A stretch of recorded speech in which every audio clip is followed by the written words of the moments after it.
চলুন দর্শক, এই এইচএমপি ভাইরাসের ইতিহাস দেখে নেওয়া যাক। এটি মোটেও কোভিডের মতো অজানা কোনো ভাইরাস নয়। এইচএমপিভির অনেক আগে থেকেই মানুষের শরীরে রোগ তৈরি করার ইতিহাস রয়েছে। আমেরিকার কমিউনিকেবল ডিজিজ কন্ট্রোল সিডিসির মতে এই ভাইরাস মানুষের শরীরে সাধারণ সর্দি কাশির মতো উপসর্গ তৈরি করে। অনেক সময় রোগ প্রতিরোধ ক্ষমতা কম থাকলে তা নিউমোনিয়া বা ব্রঙ্কাইটিসেও পরিণত হতে পারে, যা বেশ ঝুঁকিপূর্ণ।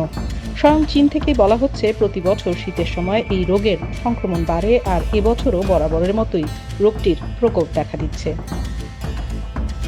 সাধারণ সর্দি, কাশি বা জ্বর যেমন সংক্রামক, এই রোগটিও ঠিক একই রকম সংক্রামক এবং এটি হাঁচি কাশির মাধ্যমেই ছড়ায়।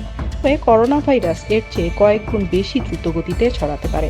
গবেষকরা বলছেন, শিশুদের ফুসফুসের রোগের 10 থেকে 12% এই ভাইরাসের সংক্রমণের কারণেই হয়ে থাকে।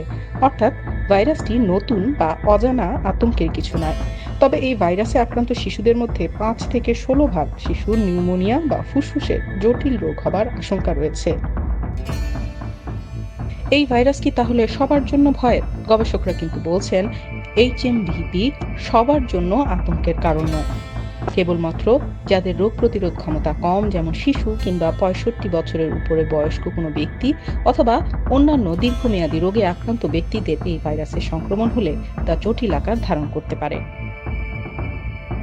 এখন প্রশ্ন উঠতে পারে, রোগটি পুরনো হলে বর্তমানে এত রোগী কিভাবে শনাক্ত হচ্ছে?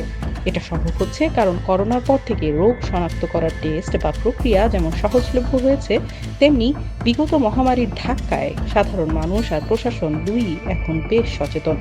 করোনার মতো এই রোগ যেহেতু ফুসফুসের সংক্রমণ তৈরি করে, সুতরাং এটি টেস্ট করার পদ্ধতিও অনেকটা একই রকম। এইচএমপি ভাইরাস প্রতিরোধের উপায়গুলো আগের মতোই, নিয়মিত হাত ধোয়া, মাস্ক ব্যবহার করা ইত্যাদি।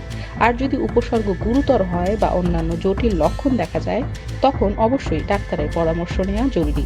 তাই দর্শক, আতঙ্কিত না হয়ে সচেতন থাকুন।